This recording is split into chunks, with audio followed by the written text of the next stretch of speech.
5. Podcast 5. Prise 2. Prise 2. Les médias qu'on écoute, les livres, Ce qu'on consomme. Ce qu'on consomme. Ce qu'on consomme. Tu vas ramener l'alimentation, hein? Ouais, en fait, si tu savais. Ouais. Fait que ce qu'on consomme en général, que ce soit comme de l'information, que ce soit ton cell sonne. Comment ça, ton cell sonne? Ben, je te jure, j'ai enlevé mes notifications. OK. Je devrais plus sonner sur cette affaire-là. OK, on pensait commencer justement avec les podcasts ou les livres. Ouais. Puis on va finalement finir par trouver un peu qu'est-ce qui nous a marqué, je pense, à travers les podcasts, à travers les livres. Puis ça change beaucoup avec le temps. J'ai l'impression qu'on finit tout le temps par écouter un peu les mêmes podcasts, toi et moi, mais quand même, il y en a qu'on a laissé de côté, puis je sais c'est lesquels, puis on dirait qu'on y revient, puis tout dépendant de ce qui se passe. C'est quand le meilleur temps pour toi où ce que, justement, tu écoutes des podcasts, tu lis ces trucs-là? Tu sais, qu'est-ce qui est... Souvent, pour les podcasts, ça va être en voiture. Puis, c'était encore plus présent quand que je devais faire beaucoup de route. Parce que sinon, j'ai l'impression que c'était du temps perdu. Je me suis mis à aimer la voiture parce que je savais que c'était un temps pour moi où est-ce que j'allais apprendre. Puis c'était, disons, une de mes solutions quand je pouvais rester pris dans le trafic ou qu'il arrivait quelque chose, ou etc. Pas trop grave. Ça fait quasiment plaisir d'être pris dans le trafic. Exactement.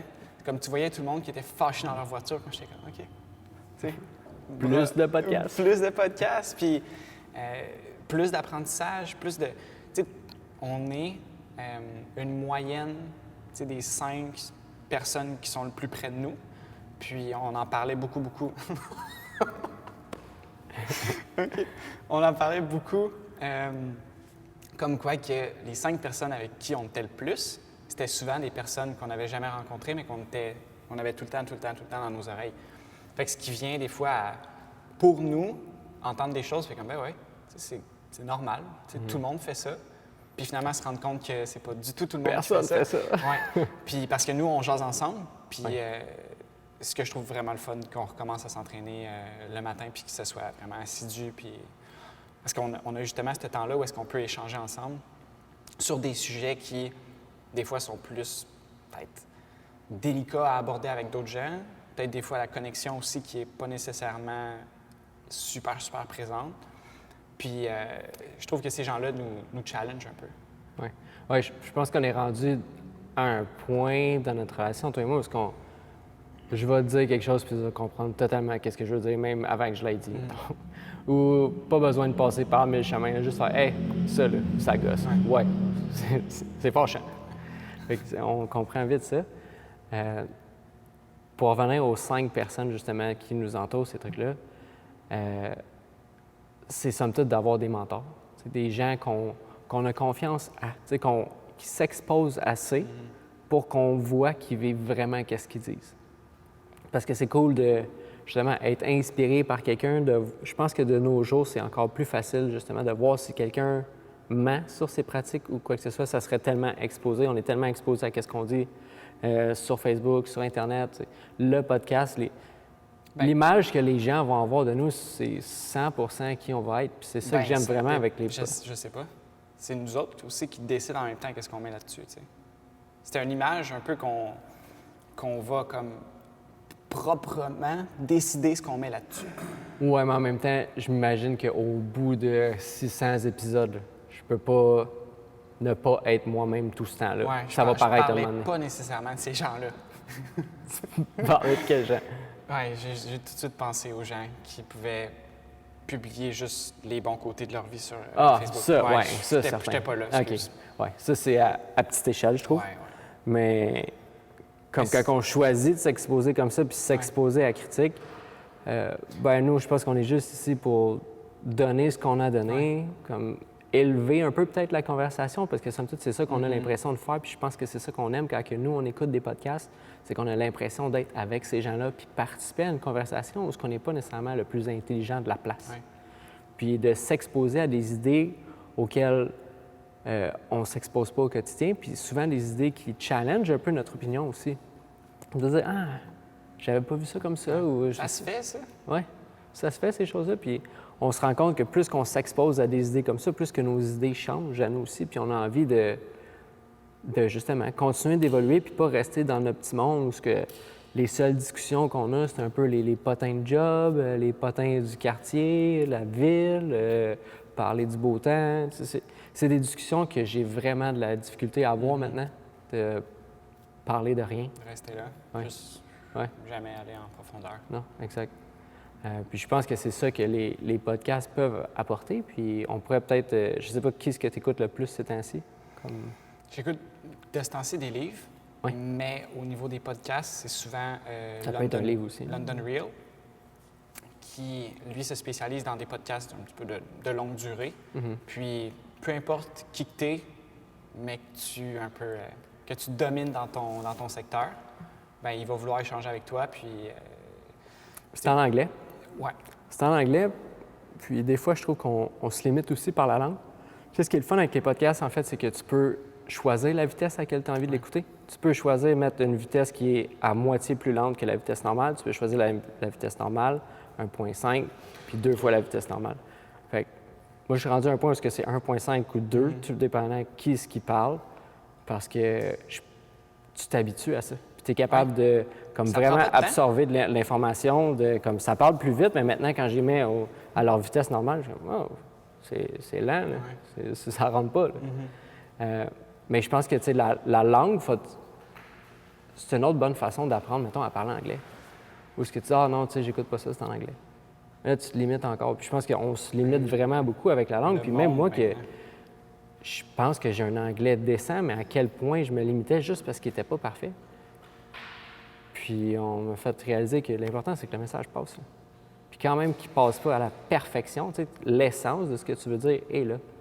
Fait que si, tranquillement, on s'expose justement à des langues différentes, à des idées différentes, bien, ça va s'imprégner un petit peu, puis on va être capable justement de faire nos propres idées par rapport à ce qui se passe vraiment dans le monde, pas juste par rapport à ce qu'on voit, parce que ce qu'on voit, c'est pas ça. Là. Bien, puis c'est qu'est-ce qui est vraiment bien de voyager? C'est de s'exposer. De s'exposer à différentes cultures. Puis là, c'est comme si on le faisait quotidiennement, ici, dans notre confort. Si on veut, on allait chercher justement cette information-là. Puis, on est tellement choyé d'avoir accès à ces gens-là. Il y a 20 ans, là, si tu voulais ce genre d'information-là, tu devais soit aller à un séminaire. Il fallait que tu le trouves de un. Oui, exactement. Il fallait que tu sois conscient qu'il existe cette personne-là. Soit que tu aies un truc live, que tu te déplaces, puis souvent, bien, c'était un one-shot deal. C'était là, puis c'était terminé. Tandis que là, maintenant, on a accès à n'importe qui. On peut y retourner quand on veut. Mais je pense qu'il n'y a pas de meilleur temps que lui qu'on vit présentement pour apprendre. Ouais. Il n'y en a pas. Comme où est-ce que l'information est autant disponible, puis encore là, tu sais, ça en vient quasiment un problème, tellement qu'il y a de l'information. Puis là, qui est-ce qu'on croit, qui est-ce qu'on croit pas. Mais je pense que ça revient au principe de faut se trouver des mentors, des gens en qui on croit, puis des gens qui, s'ils parlent de finances, ben comme qui ont l'air de bien se débrouiller. S'ils parlent d'alimentation, ils n'ont pas l'air malades. S'ils parlent de sommeil, ils n'ont pas l'air fatigués. C'est juste la logique, selon moi, mais des fois, on dirait qu'on se fie à ce que quelqu'un dit, puis on est comme, ah ouais, tu sais, il doit avoir raison parce qu'il y a un séminaire, il y a ci, il y a ça, il est partout, ces réseaux. Sauf que c'est pas forcément vrai. Fait que je pense de trouver des gens qu'on peut suivre assez longtemps, justement, pour voir leur évolution. Puis le podcast que j'avais commencé à écouter au début, c'était les podcasts de Tim Ferriss. Ouais. Puis on dirait que je l'ai vraiment vu évoluer en tant que personne à travers de ces podcasts. Tu sais, ils en font tellement. Joe Rogan, un podcast par jour, tu le vois changer. Là. Tu le vois comme où est-ce qu'il a envie de s'en aller. Puis son podcast est tellement gros aussi, à quel point il en parlait à un moment donné, puis comment qu'il faut pas qu'il y pense, puis comment il faut qu'il aille vraiment avec qu'est-ce qu'il a envie de voir. Parce que je pense que on dirait que maintenant, si ça passe sur son podcast, c'est vrai, si on veut. Puis lui, sa mission un peu, c'est de voir si la personne en avant de lui est vraiment vraie, tu sais, si son discours fait du sens, puis il est là à questionner. Je pense que, tu sais, pour l'instant, toi et moi, on a un peu le même dialogue, mais c'est sûr que on va arriver à un moment donné sur des points où peut-être on se challenge un peu plus, ou qu'est-ce qui est bien de justement ces podcasts-là, où ils ont des invités, puis ça va peut-être venir pour nous aussi. c'est d'avoir quelqu'un qui n'a pas nécessairement la même opinion, mais qu'on est capable d'avoir une conversation quand même. C'est quelque chose, ça. Parce qu'il y a tellement d'opinions dans le monde, puis tout le monde parle de leur expérience de vie. Fait que, tu sais, on est qui pour dire que cette personne-là n'a pas raison? Il n'y a aucune vérité sans contexte. Fait qu'il faut le mettre en contexte que cette personne-là croit ça parce qu'elle a vécu ça. Ben, puis toi, tu crois à une autre chose parce que tu as vécu ça. Puis les deux sont aussi vrais l'une que l'autre. Tu sais, il n'y en a pas une qui est moins valable, une expérience qui est moins valable qu'une autre. Non. À certaines, justement, étapes de notre vie, on vit des trucs différents. Puis c'est la raison pourquoi aussi je te demandais qui t'écoute présentement, parce qu'on n'écoute pas les mêmes qu'on écoutait il y a 5 ans. Puis ça change tranquillement, à même titre que les livres. C'est ça. Un livre que je lis là? Livre que tu lis en là? fait, je te l'ai dit tantôt, c'est un livre qui parle de physique quantique un peu, qui t'initie un petit peu à cette, comment est-ce qu'on dit, à cette science-là. Oui. Oui. Puis ça s'appelle Reality Unveiled. Puis dans le fond, le nom le dit un petit peu, c'est qu'il va te révéler des choses qui existent, que tu vois pas puis qui sont pas parlées, sur le monde dans lequel on vit. Fait que, d'ailleurs, pourquoi on est là? Qu'est-ce qu'on fait ici? C'est une bonne question. Une très bonne question. Ouais. Puis lui, il essaye d'y répondre avec ce livre-là. Puis c'est une question qui fait peur, puis je me suis souvent posée sans vraiment me la poser, là. Puis il en parle dans... Tu sais, un livre que j'ai vraiment aimé récemment, c'est Everything's Fucked de Mark Manson. A Crisis About Hope. Puis justement, il parle à quel point que l'espoir, c'est important. Puis comment que... Parce qu'on est vraiment insignifiant. Tu sais, on parle beaucoup du réchauffement climatique, puis tout ça, puis la planète, comment est-ce qu'elle va pas bien, mais je comprends que dans un sens, il faut aider la planète, il faut faire attention à nos habitudes de vie. Puis justement, mes années vegan m'ont amené à penser beaucoup plus à ça. Mais je comprends aussi que cette planète-là était là bien avant nous, puis elle va être là bien après nous. Puis quand on regarde ça, puis quand on regarde comment on est petit sur Terre, mais comment on est petit dans tout ce qu'il y a en dehors de ça, comme j'ai vraiment pas l'impression qu'on est important. Puis ça devient à un point troublant parce que tu pourrais te dire, ben si je suis aussi insignifiant, pourquoi je me force à faire quoi que ce soit? Mais je pense que c'est pas la bonne façon de voir les choses. C'est plus, pourquoi tu te forcerais pas justement à être la meilleure personne que tu peux être? Tu vois, moi, cette pensée-là, du fait qu'on est tellement petit puis qu'on est juste ici pour apprendre, ça m'a, à la limite, enlevé beaucoup de poids sur les épaules. Comme quoi, si je fais des erreurs, si je prends pas la meilleure décision, je suis juste là pour apprendre. Je peux pas faire tout le temps prendre la bonne décision ou des fois, même si je suis bien intentionné, je vais fucker quelque chose. Bien, puis tu penses que on prend tout le temps la meilleure décision qu'on peut à ce moment-là. Oui. Mais des fois, c'est sûr qu'on... Après coup, je en pense. dehors de la situation, etc. Exact. On apprend En fait, on devrait apprendre de chaque décision qu'on fait. Donc, ça, pour moi, ça m'a juste libéré puis ça m'a donné le droit, justement, d'expérimenter puis de ne pas voir ces situations-là, ces expériences-là comme non valables, comme échec. Ouais. Puis après ça, partager ça avec les autres aussi. Oui, vraiment. Que tout ensemble, on fasse vraiment un travail collectif. Puis on dirait qu'avec le temps, j'ai encore plus ce profond sentiment-là que chaque personne qui croise ma route est là pour que j'apprenne quelque chose de ça. Tu sais, quand je suis fâché après quelqu'un, là, ça arrive pas souvent, là, mais c'est arrivé récemment, puis j'étais comme, pourquoi tu es vraiment fâché? Quelque chose. Tu sais, qu'est-ce qui t'atteint vraiment dans qu'est-ce que tu viens d'entendre? Pourquoi ça t'atteint autant? Puis après ça m'a questionné là-dessus, tu sais. Puis là, aujourd'hui, ben j'ai été content un peu que cette personne-là dise qu'est-ce qu'elle avait à dire parce que ça m'a donné l'occasion de réfléchir justement sur cet événement-là. Puis de penser comme, justement, envers moi, tu sais, de me connaître un peu mieux. Puis je pense que du moment où ce que tu dis que chaque personne qui croise ta route est là pour t'aider à apprendre quelque chose,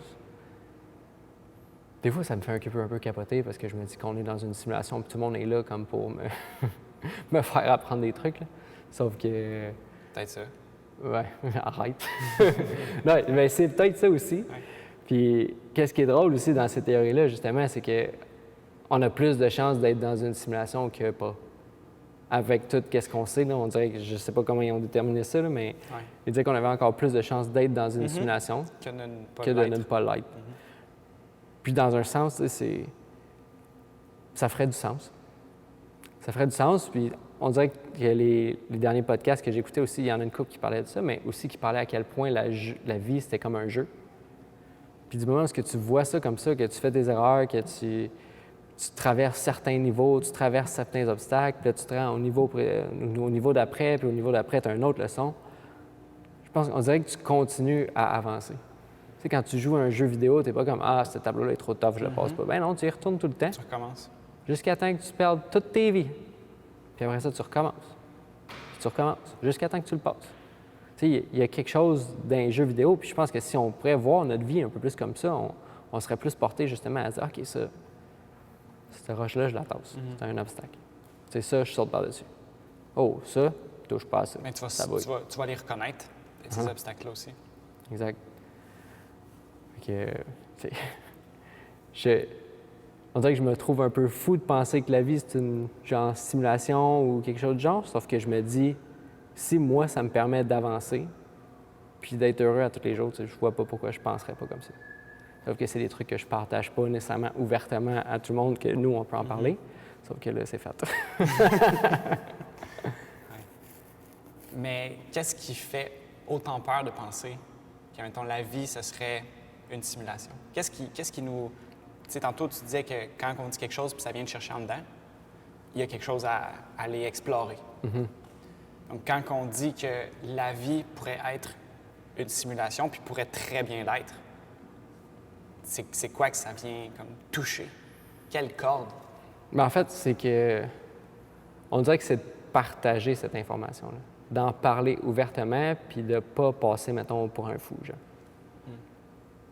Sauf qu'en bout de ligne, chaque personne qui ont découvert quelque chose, tu sais, Einstein, ils ont tous passé pour des fous, là, puis leur théorie, c'était pas vrai jusqu'à temps qu'il soit vrai, tu sais.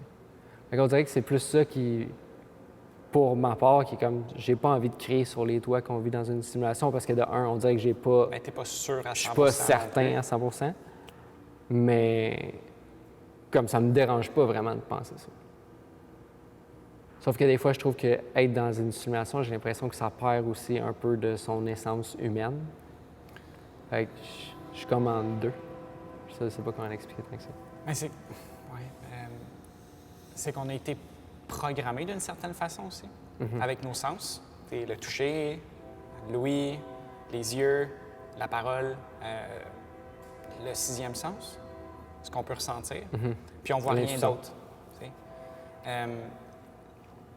Puis de dire que ça perd de son sens, je sais pas si on a été justement placé ici pour apprendre quelque chose, puis on nous a donné des outils, ben, c'est peut-être qu'il faut un peu juste pas le voir comme une perte de sens, mais je sais pas un challenge, mais c'est ça, en fait. C'est pourquoi ça perd son sens. Moi, c'est ça ma question, de dire pourquoi est-ce que, mettons, si la vie pourquoi ça l'enlèverait quelque chose? Ça l'enlèverait quelque chose. Si, mettons, on est juste, mettons, une conscience qui est là, puis tu sais, que ton corps, à la limite, c'est comme dans la matrice, que t'es là, tu sais, puis, mettons, un instant pour la personne qui est juste là, qui est en train d'apprendre, c'est 100 ans pour l'autre personne. T'sais. C'est une vie, ou peu importe. Mais pour toi, ça a passé comme 10 minutes. Est-ce que ça l'enlève quand même du poids à ce que tu as vécu là-bas? Parce que là, après ça, c'est tout là. Non, je pense que c'est plus un... je pense que le fait de penser ça, pour vrai, c'est pas mal plus un allié que ça pourrait être au détriment de ce que je vais faire. Même des fois, on dirait que j'ai entendu de quoi récemment qui parlait... C'était Sam Harris qui parlait de comment, quand tu regardes quelqu'un, tu regardes son corps, mais tu n'es pas nécessairement ton corps. On dirait que tu es comme la personne en arrière de tes yeux, genre ta conscience. Puis ça me fait capoter un peu. Maintenant, on dirait que je regarde le monde dans les yeux, puis je suis comme, c'est pas eux, ça. Ils sont en dedans. Genre, c'est juste une façade. Oui, exact. Fait que... Non, ouais. ça amène vraiment à, justement, tout ce qu'on s'expose à voir la vie autrement, puis se donner ces possibilités-là, ces ouvertures. Je pense que on est un peu dans une phase de société où la plupart des gens ne savent pas où ils s'en vont. T'sais. Qu'est-ce qu'ils font sur une base régulière? Ils ont de la misère à se lever parce qu'ils n'ont pas justement ce sens-là de comme pourquoi je suis là aujourd'hui. Je pense que finir par s'exposer à des idées différentes comme ça, ben, peut t'amener à te poser ces questions-là et à faire OK, je vais prendre cette route-là. Au moins choisir de tendre d'un côté ou de l'autre, puis pas juste rester dans ton petit monde sans nécessairement t'exposer à aucune idée nouvelle. Parce que somme toute, il y a des idées qui sont nouvelles, qui sont vraies aussi. Puis je pense qu'on se base beaucoup sur l'évolution avant, pour déterminer comme qu'est-ce qui est vrai aujourd'hui, puis comme qu'est-ce qui est vrai aujourd'hui est peut-être pas nécessairement vrai demain. Puis on ne sait pas qu'est-ce qui va être vrai, mettons, dans 10 ans, puis dans 20 ans, puis dans comme 1000 ans. On ne sait même pas si on va être encore là. Mais, tu sais, je m'en vais n'importe où avec ça. Si je peux le prendre, puis revenir au livre, parce que c'est vrai, on pourrait vraiment en parler vraiment super longtemps de ça. Puis, dans le fond, dans le livre, il parle qu'on est tous ici pour apprendre vraiment, ultimement, une chose. Puis cette chose-là, c'est d'apprendre à aimer les autres inconditionnellement, fait que sans condition. Puis que ça va t'amener en fait à élever ta fréquence, puis à amener genre tout le monde, parce qu'on est tous ensemble là-dedans. On est tous sur le même vaisseau. Comme on a une maison, tu sais, puis boule. on est ici pour faire quelque chose avec ça, puis si on le fait pas tout le monde, tout ensemble, il y a quelque chose qui va se passer, tu sais. Puis il faut qu'on agisse, puis la première étape qui dit, là, présentement, on est en train d'apprendre la leçon de l'amour, tout le monde ensemble. Puis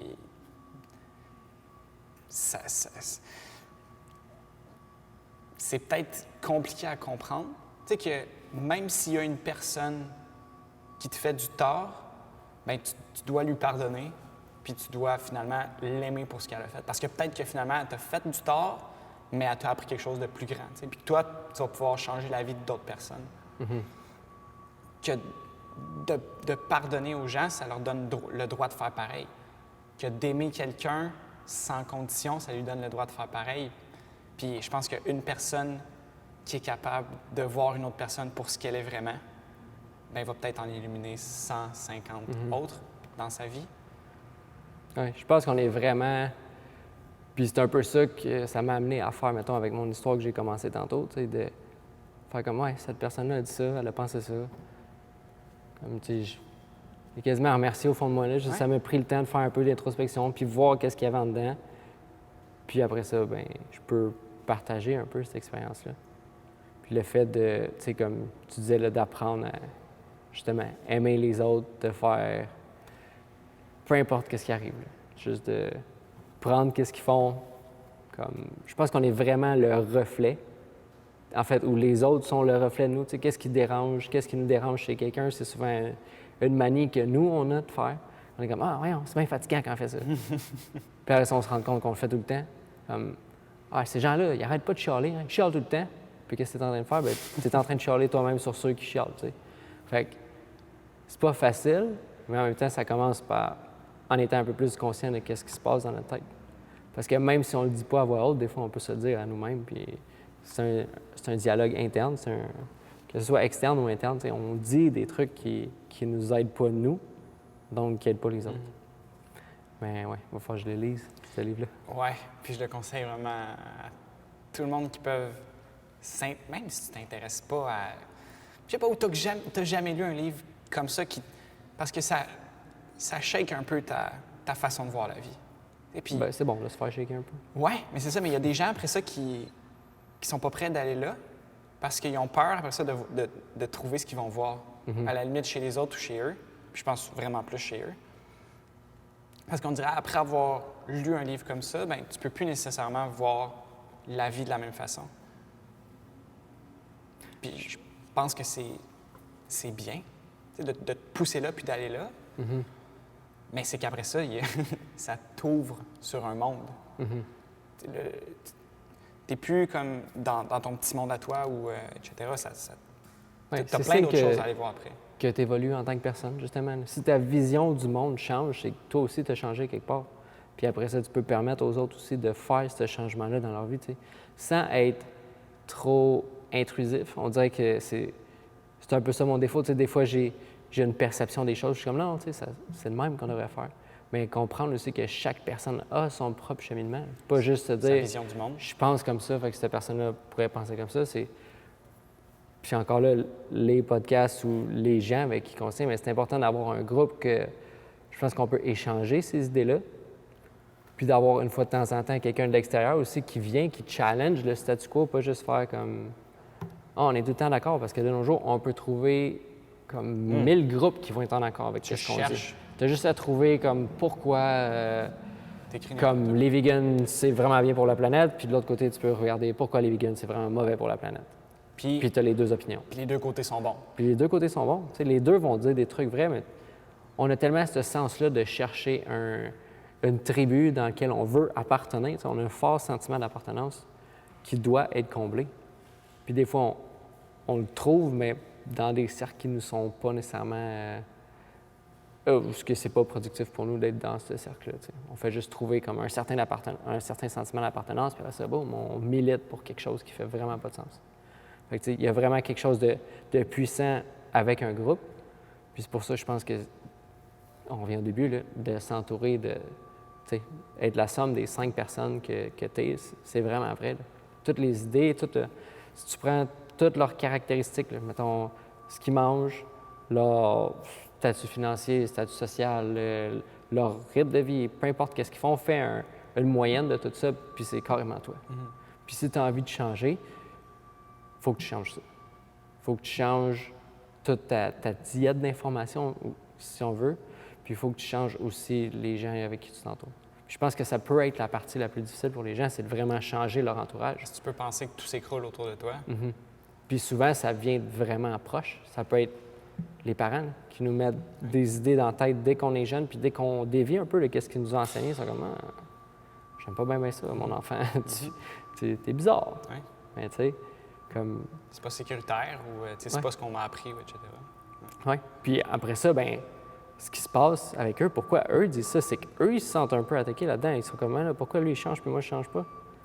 Fait que là, ils te le remettent un peu plus sur le nez, puis il y a un moment donné, tu n'as pas le choix de créer une distance si tu veux vraiment changer. Il faut que tu ailles vers des gens pour qui le changement, c'est normal. Je pense que c'est un peu ça qu'on offre ici, avec le podcast, avec tout ce qu'on enseigne. C'est des idées nouvelles sur l'entraînement qui, pour nous, sont vraies parce qu'on les a testées. Puis éventuellement, vont devenir vraies pour de plus en plus de gens parce que, clairement, ça fonctionne. Fait que de s'entourer de ces gens-là qui vont pousser vers le changement, puis quand ils vont devoir changer, ils vont pas dire « Hey, ralentis un peu. » Oui, exact. Si quelqu'un... En fait, personne, même nous, on ne sera jamais critiqué par des gens qui font mieux ou plus que nous. On va tout le temps être critiqué par quelqu'un qui est chez eux, qui n'a rien à faire, puis qui va écouter les podcasts, puis qui va écouter chaque épisode juste parce qu'il a envie de chialer sur qu'est-ce qu'on va dire. Comme, ouais, les gars, vous avez dit ça fait vrai, tu sais. Comme ça, c'est pas vrai, ça, c'est pas vrai. Il y en a du monde qui ont juste ça à faire. Mais c'est pas des voix nécessairement qu'on veut écouter. Comme je vais prendre la critique de n'importe qui va faire plus que moi, puis de n'importe qui semble bien réussir, puis qui a une tête sur ses épaules. Mais la critique de des gens qui restent assis chez eux à rien faire, c'est... moi, je pas. Je pas dans l'arène. Non, exact. Tu sais pas vraiment qu'est-ce qu'on vit, tu peux pas nécessairement critiquer. Quelqu'un qui est passé par là peut. OK, je pense que déjà, penser comme ça peut enlever un peu de poids sur les épaules de n'importe qui, de se dire, tu sais, les personnes qui vont critiquer, c'est pas les personnes qui vous aiment vraiment. À moins qu'ils cherchent vraiment à ce que, justement, tu sais, mettons, j'ai une relation de couple dans ma tête, tu sais, chercher à ce qu'on change, tu sais, on s'en va quelque part. Mais souvent, les relations de couple, ça finit pourquoi? Ça finit parce qu'une personne change dans un sens, puis l'autre change dans l'autre sens. Puis c'est d'apprendre que c'est correct aussi. Puis de faire le point, de dire, OK, là, on n'est plus à la même place, puis on s'en va dans des directions différentes. Puis je pense que c'est correct pour tout le monde de faire ça. C'est que, pour revenir avec l'amour inconditionnel, c'est que si tu empêches quelqu'un de changer, c'est que finalement, tu l'aimes. Tu l'aimes vraiment pas. Parce que sinon, tu voudrais juste le meilleur pour cette personne-là. Puis tu lui permettrais de vivre ses expériences, de dire Puis le meilleur pour cette personne-là, c'est quoi? C'est ce qu'elle veut ouais. faire. Point. Comme tu peux la guider un peu, mais du moment où comme on est tous des êtres humains vraiment libres, là, tu peux guider quelqu'un, mais tu peux pas nécessairement obliger quelqu'un à prendre les mêmes pas que toi. Puis c'est ça qui doit être difficile aussi, avoir des enfants, avoir des amis qui sont vraiment proches, puis là, ils changent. Mais c'est correct. Je pense qu'on se refait tout un cercle de relations, peu importe où ce qu'on est, avec les valeurs qu'on a présentement. Puis on va finir en bout de ligne par, justement, peut-être tout développer les mêmes valeurs, puis peut-être finir avec, comme tu dis, là, l'amour inconditionnel envers tout le monde, puis comprendre qu'on fait toutes des erreurs, puis qu'on peut quand même les accueillir, apprendre de ça, puis dire, c'est pas parce qu'il était mal intentionné, c'est juste qu'elle ne savait pas. Ou à ce moment-là, c'était la meilleure décision qu'elle pouvait prendre Exact. pour elle, avec son bagage. Oui. Parce que ça me fait penser, je sais pas, j'ai envie d'en parler, mais je pense que oui, si j'en parle. que quand j'étais plus jeune, la dernière fois que j'ai vu mon père, j'avais 7 ans. Puis ça, c'est un choix que lui a fait. Puis à ce jour, je ne sais pas encore la raison pourquoi il a fait ce choix-là, mais j'ai comme toujours aucune rancune. Je peux pas me dire il a fait ce choix-là parce qu'il m'aimait pas, parce que sinon, ben moi, ça me limite un petit peu dans ma vie. Je me dis... C'est toi qui traînes ça après. Oui, c'est moi qui se dis, OK, je suis pas assez pour être aimé. Non, tu sais, c'est pas ça pantoute. Je peux juste me dire que lui, à ce moment-là, il a fait le meilleur choix pour lui. Comme ce qu'il pensait qu'il fallait faire, il l'a fait. Puis à partir de là, ben ça donne une liberté à tout le monde. Moi, j'ai même plus rapport dans cet événement-là. Mon père est parti pour ses propres raisons. Puis il n'est pas parti parce que j'étais un enfant terrible. Il n'est pas parti parce que je ne mérite pas d'être aimé. Il est parti juste parce que, pour lui, partir, c'était la solution. À ce moment-là. Exact. Ouais. Puis ça te permet justement de prendre cet événement-là qui a été comme traumatisant. C'est quelque chose. Perdre une personne proche comme ça à ce moment-là. Puis le tourner en faveur pour toi pour que maintenant tu puisses t'en servir. Puis je pense que tantôt on parlait d'évolution puis tout et tout. Ça part de là. Ça part de là. Du fait de tourner des événements qui sont terribles en événements qui sont évolutifs. Je pense que c'est quelque chose qu'on n'a pas appris à faire, ou du moins qu'il serait temps qu'on apprenne à faire un petit peu mieux, de retourner dans notre passé puis refaire notre histoire. C'est se dire, ça c'est arrivé, vivre cet événement-là, tirer une leçon de ça, supprimer cet événement-là. Se rappeler la leçon. Oui. Au lieu d'arrêter de tout le temps les revivre puis de dire, moi je suis comme ça parce que mon père était comme ça. Moi je suis comme ça parce que ma mère était comme ça. Non, tu es comme ça parce que tu choisis d'être comme ça. Il n'y a pas personne qui t'oblige à être comme tu es aujourd'hui. Là. C'est comme, tu es une personne 100% autonome, tu devrais l'être. C'est toi qui fais tes propres choix. Puis si tu choisis d'être d'une certaine façon aujourd'hui, c'est pas de la faute à personne, sauf toi. Comme ça repose juste sur tes épaules. Fait que toutes les histoires que tu te comptes dans ta tête de tout ce qui t'a traumatisé, tu peux les revivre comme pour aller les régler. Comme change la leçon que tu tires de ça. Au lieu de te dire aujourd'hui, je fais ces actions-là à cause de ça, qui sont des actions négatives, tu te dis aujourd'hui, je vis à cause de cet événement-là, mais je l'ai tourné en événement positif. Puis serais-tu prêt à dire que sans cet événement-là, tu serais la personne que tu es maintenant? Que sans cet événement-là, je serais la personne. Qu'est-ce... Je ne pourrais pas être la personne que je suis maintenant sans tout ce qui est arrivé avant. Puis à un moment donné, on dirait que tu développes quand même cette certaine comme certitude avec la vie de dire que... On dirait que toutes les phrases clichés sont vraies, dans le sens que... Pas pour rien qu'ils sont clichés. Oui. Puis tout arrive pour une raison. Puis j'en parlais, tu sais, les chances qu'on soit assis là, toi et moi, les chances qu'on ait rencontré tout le monde qu'on a rencontré dans notre vie, comme que tout ça comme ait permis qu'on soit assis ensemble aujourd'hui, c'est fou raide. Fait que non, tu sais, je pourrais pas être la personne que je suis aujourd'hui sans tout mon passé. Fait que d'un sens, regretter ton passé, je pense que tu peux pas faire ça. Comme tu peux, parce que tu vas choisir que ton passé te limite, mais du moment où tu choisis de dire, OK, mon passé existe, a fait la personne que je suis aujourd'hui, puis comme à partir d'aujourd'hui, je décide de devenir comme faire place à autre chose, ben comme tu choisis ton futur aussi. Là. Sauf que, tu sais, il y a la journée où tu t'en rends compte, puis après ça, il y a les autres journées. Sauf qu'il faut que tu t'en rends compte à un moment donné que tu as ce pouvoir-là de te dire... De réécrire ton histoire ou de Exact. réécrire justement les leçons que tu en as tirées. Ouais. Soit réécrire les leçons, puis vivre mieux aujourd'hui, puis après ça, carrément changer le reste de ta vie. Hein. Dire que tu es tout le temps à une décision d'avoir une vie complètement différente. Puis si tu vis dans ta routine, puis à tous les jours, ça ne change jamais, puis tu t'exposes tout le temps aux mêmes informations, aux mêmes personnes, bien, tu es tout le temps en train de vivre ta journée d'hier. Il n'y a rien qui change dans ta vie. Comme, même poste de radio, même pensée, même itinéraire de travail, même travail. Comme si rien de tout ça change, comment espérer changer en tant que personne? Impossible. Vraiment. Cool. Fait qu'il y a de l'espoir. Il y a de l'espoir. Il y a de l'espoir, même si on est un grain de sable dans un univers. Ouais. Vraiment. Puis ça, c'était ma partie c'est sa partie du livre. Toi, est-ce qu'il y en a un qui t'a particulièrement, disons... Vite comme ça, touché? on dirait que c'est dur à dire, mais s'il y en a un qui me vient vite à l'esprit, c'est The War of Art de Steven Pressfield. Comment il est venu me toucher, on dirait que tout ce qu'il dit, ça faisait juste du sens, puis j'ai écouté ce livre-là tellement de fois. Puis on dirait qu'à chaque fois, c'était une expérience différente. J'ai écouté, des fois, je pleurais, il y a des fois, j'ai écouté, j'étais content, il y a des fois que... Puis on dirait qu'à chaque fois que je le réécoute, j'entends un passage différent dans ce livre-là. Puis je pense que c'est ça qui est le fun avec les livres, avec les podcasts, c'est ça serait bien qu'on fasse une liste, mettons, des 5 livres qui nous ont le plus touchés, qu'on le partage.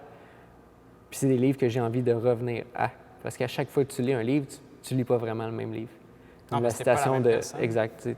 Un homme ne passe jamais 2 fois dans la même rivière. De 1, parce que c'est jamais la même rivière, puis de 2, parce que c'est jamais le même homme.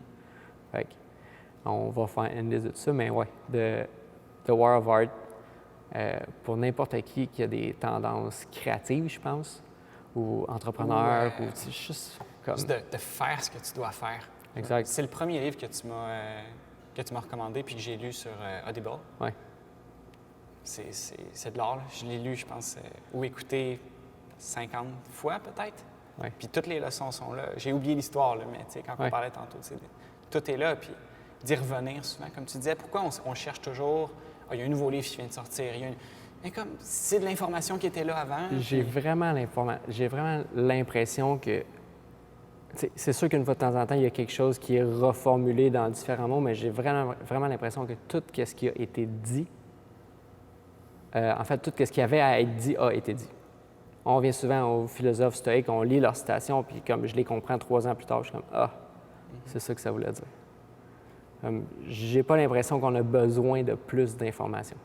J'ai juste l'impression qu'on a besoin de mieux la structurer puis vivre les expériences qui viennent avec l'information qu'on a déjà, puis arrêter de chercher à accumuler ou d'être stimulé par quelque chose de nouveau pour comme empêcher notre personne de faire les actions. Puis qu'est-ce qu'on a besoin de faire? Bien, c'est de faire ces actions-là, aller vers les autres, aller vers le travail qu'on a envie de faire, aller comme vraiment aimer ce qu'on fait sur une base régulière. Puis ça va finir qu'on va s'aimer un peu plus nous-mêmes parce qu'on se récompense à chaque jour en faisant le travail qu'on aime, puis on va se récompenser à chaque jour en fréquentant des personnes qu'on aime aussi. Nice. That's it? Ouais. Je suis solide. Bon choix. C'était bon, ça? Ouais.